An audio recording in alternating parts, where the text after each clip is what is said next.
आप सभी को नमस्कार। दोस्तों, तुला राशि वाले जातकों का इस चैनल पे स्वागत है। इस वीडियो में हम आपको बताने वाले हैं तुला राशि वाले जातकों के लिए साल 2025 में जुलाई से लेकर सितंबर तक का समय कैसा जाने वाला है। यानी जुलाई से लेकर सितंबर तक की 3 महीनों की समयावधि में 2025 में आपकी राशि के ऊपर क्या संभावना दिखाई दे रही है। किन मामलों में तुला राशि वाले जातकों को कम प्रयासों में बड़ी सफलता मिलेगी और किन मामलों में आपको सावधानी पूर्वक चलने की आवश्यकता रहेगी। तो यदि आप तुला राशि वाले जातक हैं तो इस वीडियो के अंत तक आप जरूर बने रहें। और अगर आप तुला राशि वाले जातक नहीं हैं, आपके घर में कोई तुला राशि वाले व्यक्ति मौजूद हैं, उनके बारे में भी आप आने वाले जुलाई से लेकर सितंबर तक की ग्रहों के माध्यम से प्राप्त अवस्था के आधार पर जानकारी जान सकते हैं।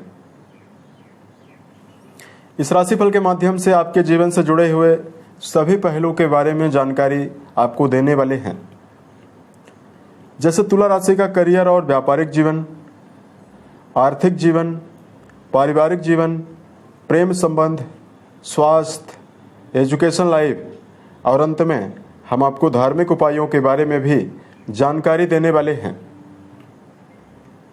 तो तुला राशि वाले जातकों, सबसे पहले राशिफल को प्रारंभ करें उससे पहले हम आपको बता देना चाहते हैं कि आपकी राशि के ऊपर ग्रहीय अवस्था इन 3 महीनों में कैसी बनी हुई रहने वाली है। उससे पहले बात करते हैं तुला राशि वाले जातकों के पिछले समयावधि में आपके जीवन में कैसी अवस्था रही। तो तुला राशि वाले जातकों की कुंडली जो है वो शुक्र देव से प्रभावित है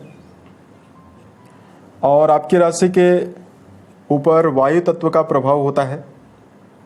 ऐसे में तुला राशि वाले जातक संतुलित विचारधारा वाले होते हैं। अपने जीवन में भौतिक सुख सुविधाओं की ओर इनका विशेष झुकाव होता है। तुला राशि वाले जातकों के अंदर किसी भी क्षेत्र में जब ये जुड़ते हैं तो एक अलग ही अंदाज से कार्य करते हुए नजर आते हैं, यानी क्रिएटिव काफी ज्यादा होते हैं। अब देखिए, फरवरी से लेकर मई तक मंगल देव जो तुला राशि वाले जातकों के लिए सप्तमेश यानी आपके वैवाहिक भाव के स्वामी बनते हैं और धन और परिवार भाव के स्वामी माने जाते हैं। यही मंगल आपके 10वें घर में लगातार गोचर कर रहे थे और नीचस्थ अवस्था में मंगल यहां पर मौजूद थे। तो 10वां घर करियर का है, तो मंगल देव नीचस्थ अवस्था में चले तो फरवरी से लेकर मई तक की समयावधि में तुला राशि वाले जातकों के जीवन में करियर में उतार चढ़ाव लगातार बना रहा। उसके साथ साथ राहु देव 18 मई को आपके 5वें भाव में गोचर कर चुके हैं। यहां पर राहु देव का संबंध गुरु के साथ दृष्टियों के माध्यम से बना हुआ है। ऐसे में आपके जीवन में नजदीकी रिश्तों के मामले में समस्याएं आपको ज्यादा हुई, यानी मानसिक तनाव का भी सामना करना पड़ा। मंगल आपके वैवाहिक भाव के स्वामी माने जाते हैं, तो आपने देखा होगा कि 2025 की शुरुआत से यानी फरवरी से लेकर मई तक आपको वैवाहिक जीवन के मामले में बहुत ज़्यादा उतार चढ़ाव का सामना भी करना पड़ा। वही मंगल धन भाव के स्वामी होकर नीचस्थ अवस्था में चल रहे थे, तो आमदनी की कमी यानी धन की कमी लगातार बनी रही। वही कर्म क्षेत्र के मामले में अनिश्चितता लगातार बनी रही। करियर में मेहनत ज़्यादा करने के बावजूद भी या तो परिणाम कम मिला या ना के बराबर मिला। तो अब आइए हम आपको बताते हैं आने वाला जो समय है वो आपके जीवन में किन मामलों में सकारात्मकता देने वाला है। तो देखिए, तुला राशि वाले जातकों, जो राशि के अधिपति माने जाते हैं वीनस यानी शुक्र देव, अपनी ही राशि में और आपके 8वें घर में प्रभावी हैं और यहाँ पर ये 26 जुलाई तक रहेंगे। उसके बाद ये आपके भाग्य भाव में जाएंगे। जुलाई से लेकर सितंबर तक की समयावधि में राहु आपके 3 महीनों में 5वें भाव में रहेंगे। केतु 3 महीनों में आपके लाभ भाव में रहेंगे। मंगल देव आपके राशि के लाभ भाव में रहने वाले हैं। लेकिन मंगल देव 28 जुलाई 2025 को कन्या राशि में जाएंगे तो आपके व्यय भाव में चले जाएंगे। उसके साथ साथ इस समयावधि में शनि तीनों महीनों में आपकी राशि के छठे भाव में बहुत ही अच्छी प्लेसमेंट के साथ मौजूद होकर गोचर करेंगे। हालांकि शनिदेव 13 जुलाई से वक्री चल रहे हैं, तो शनि वक्री रहेंगे। बुध आपके राशि के दसम भाव में 30 अगस्त तक रहने वाले हैं। उसके बाद ये 30 अगस्त के बाद आपके 11th हाउस में चले जाएंगे सितंबर के महीने में। 16 तारीख तक सूर्यदेव आपके नवम भाव में रहने वाले हैं और 16 जुलाई को सूर्यदेव आपके कर्म भाव में गोचर करने वाले हैं। ये तो हमने सभी ग्रहों के बारे में आपको जानकारी दी है और आपको ये भी बता देना चाहते हैं कि 2025 के शुरुआत से लेकर जून के अंतिम तक काफ़ी ज़्यादा ग्रही बदलाव हो रहा था, लेकिन अब आने वाले समय में गुरु के अंदर भी स्थिरता रहने वाली है। शनि राहु केतु भी काफ़ी ज़्यादा स्थिर रहेंगे, तो आने वाले समय में आपको विशेष शुभ परिणाम मिलने के चांसेस ज़्यादा दिखाई दे रहे हैं। अब सबसे पहले बात करते हैं तुला राशि के लिए करियर के मामले में क्या संभावना बनने जा रही है। दोस्तों 30 अगस्त तक बुध आपके दसम घर में यानी कर्म भाव में ही रहेंगे, अच्छी अवस्था में रहने वाले हैं। वहीं शनिदेव आपके 6 हाउस में रहने वाले हैं। तो जो लोग नौकरी पेशा हैं, नौकरी पेशा जातकों के जीवन में वर्क प्लेस पर पदोन्नति के अवसर लगातार बने हुए रहने वाले हैं। वर्तमान समय में शनि की देव की जो शुभता रहने वाली है वो आपके जीवन में नई अपॉर्चुनिटीज भी देने वाली है, क्योंकि 13 जुलाई से शनि यहाँ पर वक्री हो जाएंगे। वक्री होकर और भी ज़्यादा बलवान होने वाले हैं। कुंडली के छठे घर से नौकरी के बारे में विचार किया जाता है। तो यदि आप प्रमोशन जैसी संभावना लेकर चल रहे हैं तो सूर्यदेव भी आपके राशि के दसम घर में 16 जुलाई को जाएंगे और 13 जुलाई को शनिदेव यहाँ पर वक्री होंगे, तो आपके जीवन में विशेष शुभता करियर के मामले में मिलने वाली है।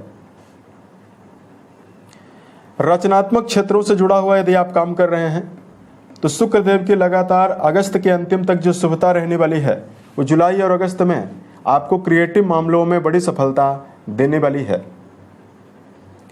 जैसे जो तुला राशि वाले जातक संगीत, साहित्य, गायन, वादन, नृत्य के क्षेत्र में जुड़े हुए हैं, यानी जो लोग कलाकार हैं, राइटर हैं, पेंटर हैं, या इस समयावधि में थिएटर से जुड़ा हुआ कार्य कर रहे हैं, फिल्म इंडस्ट्री में यदि आपका जुड़ाव है, मंच संचालन करने का काम करते हैं, या किसी भी प्रकार की यदि आपका व्यापार चल रहा है, उसमें वीनस की अनुकूलता लगातार आपको शुभ प्रभाव देने वाली है। अभी के वर्तमान समय में तुला राशि वाले जातकों को कुछ विशेष सावधानी भी बरतने की आवश्यकता रहने वाली है। राहु देव का संबंध लगातार आपकी राशि के नवम घर से बना हुआ रहेगा और देवगुरु बृहस्पति की दृष्टि राहु के ऊपर रहेगी, राहु की दृष्टि गुरु के ऊपर रहेगी। ऐसे में तुला राशि वाले जातकों को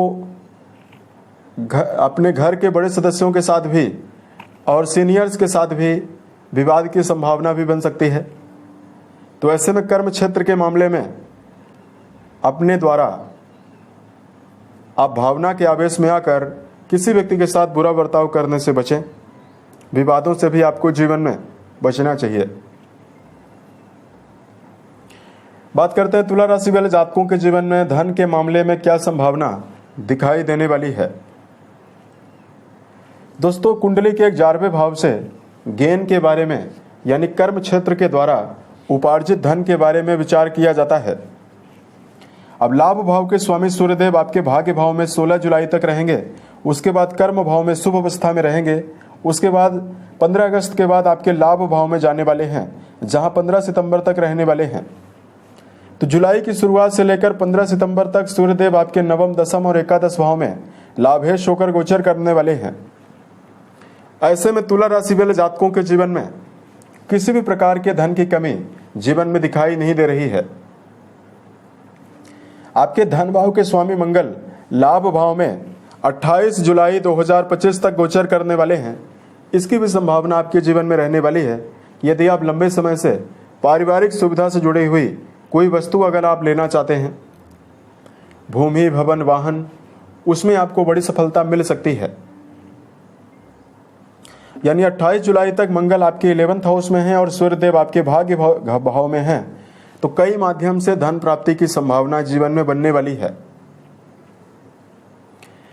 अब देखिए तुला राशि वाले जातकों के लिए बात करते हैं यहां पर कि आपके लिए परिवार के मामले में समय कैसा रहेगा।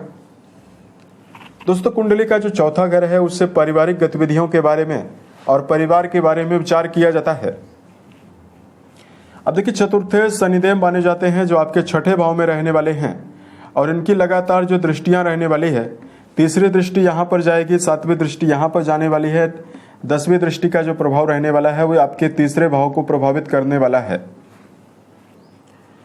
शनि बेहतर प्लेसमेंट के साथ आने वाले समय में गोचर कर रहे हैं, तो किसी प्रकार की गंभीर समस्या की संभावना आपके जीवन में ना के बराबर रहने वाली है। 28 तारीख तक तो स्वयं मंगल आपके दूसरे घर में अपनी राशि को ही देखने वाले हैं, तो परिवार के लिए गर्मजोशी के साथ आप कार्य करते हुए नजर आएंगे। यहां पर पूरे जुलाई के महीने में पारिवारिक समरसता, परिवार में किसी आयोजन के होने की संभावना भी बनने जा रही है।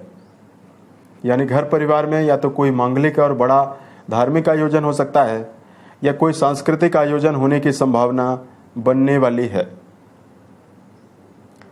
अब देखिए यहां पर तुला राशि वाले जातकों के जीवन में जैसे मंगल देव आपकी राशि के 28 तारीख को आपके व्यय भाव में जाएंगे, तो यहां पर आपको इस बात का जीवन में ध्यान रखकर चलना चाहिए। पारिवारिक संबंधों के मामले में आप छोटी मोटी बातों को लेकर जीवन में ना चलें, तो समय आपके लिए ज्यादा बेहतर रहने वाला है। बात करते हैं तुला राशि वाले जातकों के जीवन में प्रेम और वैवाहिक जीवन के मामले में क्या परिणाम आपको मिलेगा। जुलाई से लेकर सितंबर तक राहु देव आपके पंचम भाव में लगातार प्रभावी हैं। कुंडली के पंचम घर से रिश्तों में प्रेम संबंध के बारे में विचार किया जाता है, तो ऐसे में प्रेम जीवन में जुड़े हुए जातकों के जीवन में चूंकि राहु देव जहां भी बैठते हैं वहां पर विच्छेद कराने का काम करते हैं, तो 26 तारीख तक जब तक वीनस की अवस्था अष्टम घर में है और राहु देव आपके पंचम घर में मौजूद हैं, तब तक आपको राहु मंगल का अंगारक योग का प्रभाव का दुष्प्रभाव मिलेगा। ऐसे में पूरे जुलाई के महीने में रिश्तों में यदि आप किसी गहरी फ्रेंडशिप में जुड़ाव रखते हैं तो संभल कर आपको चलने की आवश्यकता जीवन में रहने वाली है। अगस्त और सितंबर के महीने में बल्कि शुक्र देव की अनुकूलता आपके लिए ज्यादा बेहतर है, तो प्रेम संबंधों के मामले में समय ज्यादा बेहतर दिखाई दे रहा है। हालांकि तीनों महीनों में यदि आप प्रेम को वैवाहिक जीवन में बदलना चाहते हैं कि राहु देव आपके पंचम घर में ही प्रभावी हैं, तो ऐसे में रिश्तों के मामले में आपको संभल कर ही चलना होगा। अब यहां पर बात करते हैं वैवाहिक जीवन के मामले में क्या परिणाम आपको मिलने वाला है। वैवाहिक भाव के स्वामी मंगल माने जाते हैं और मंगल आपके लाभ भाव में 28 जुलाई तक गोचर करने वाले हैं, तो 28 जुलाई तक आपके वैवाहिक जीवन के मामले में किसी प्रकार के संबंधों में नेगेटिव परिणाम प्राप्त न होने की संभावना रहने वाली है। जिन तुला राशि वाले जातकों के जीवन में पुराने समय से ही वैवाहिक जीवन के मामले में संबंधों में नेगेटिविटी बनी हुई है, जुलाई के बाद आपके जीवन में जुलाई से ही शुरुआत से ही शुभ परिणाम आपको जीवन में ज्यादा मिलने वाला है। बृहस्पति यहां पर विराजित रहने वाले हैं और 5वीं दृष्टि आपकी राशि के ऊपर डालेंगे, तो ऐसे में वैवाहिक स्थितियों को संभालने का जो हुनर है वो आपके अंदर ज्यादा रहेगा। हालांकि तुला राशि वाले जातकों को इस बात का ध्यान रखकर जरूर चलना है कि पार्टनर के साथ आप व्यर्थ की बातचीत और व्यर्थ के बहस में ना पड़ें, अन्यथा आपको आने वाले अगस्त और सितंबर में समस्याओं का सामना भी करना पड़ सकता है, क्योंकि 28 जुलाई के बाद मंगल जैसे ही आपके व्यय भाव में जाएंगे तो ये 15 सितंबर तक आपके व्यय भाव में ही रहेंगे। इस समयावधि में आपको वैवाहिक जीवन के मामले में, संबंधों के मामले में विशेष ध्यान देने की जरूरत रहने वाली है। पार्टनर के साथ अनर्गल बहस में इन्वॉल्व होने से आपको बचना है। एजुकेशन फील्ड में जुड़े हुए जातकों के लिए जानकारी दिया जाए। विद्यार्थी जीवन में जुड़े हुए जातक, अगर आप प्रारंभिक दौर की पढ़ाई कर रहे हैं तो राहु देव के पंचम घर में रहने से आपके मन में व्यर्थ के भटकाव लगातार बने हुए इस समयावधि में रहने वाले हैं। लेकिन अगर आप उच्च शिक्षा के मामले में अपना जुड़ाव रख रहे हैं तो बृहस्पति और सूर्य देव का गुरु आदित्य योग भी आपकी राशि में बना हुआ है जुलाई में ही, और गुरु लगातार सितंबर के अंतिम तक आपके नवम घर में ही रहेंगे। तो ऐसे में हायर स्टडी के क्षेत्र में जुड़े हुए जातकों के लिए समय बेहतर रहने वाला है। उच्च शिक्षा के मामले में जुड़े हुए जातकों को संतोषजनक परिणाम प्राप्त होने की संभावना जीवन में दिखाई देने वाली है। अब बात करते हैं तुला राशि वाले जातकों के जीवन में आपकी सेहत कैसी रहेगी। राशि के अधिपति अष्टम घर में 26 तारीख तक प्रभावी हैं, तो यहां पर आपको 26 जुलाई तक सेहत के मामले में विशेष सावधानी रखना है। हालांकि जिस भाव से रोगों के बारे में, ऋण और शत्रु के बारे में विचार किया जाता है, इस भाव के स्वामी 9 तारीख से ही भाग्य भाव में प्रभावी रहेंगे, तो गंभीर समस्याएं तो सेहत के मामले में आपको नहीं मिलेंगी। लेकिन फिर भी राशि के स्वामी आपके अष्टम घर में प्रभावी हैं, तो पूरे जुलाई के महीने में अनिद्रा की समस्या ज़्यादा रह सकती है। जिन लोगों की उम्र 50 वर्ष से अधिक है, उन जातकों को जोड़ों में दर्द, पेट की समस्या, वहीं लगातार अत्यधिक भागदौड़ होने की वजह से कुछ मानसिक व्यथा भी आपको मिल सकती है, क्योंकि राशि की अधिपति ही अच्छी अवस्था में नहीं है।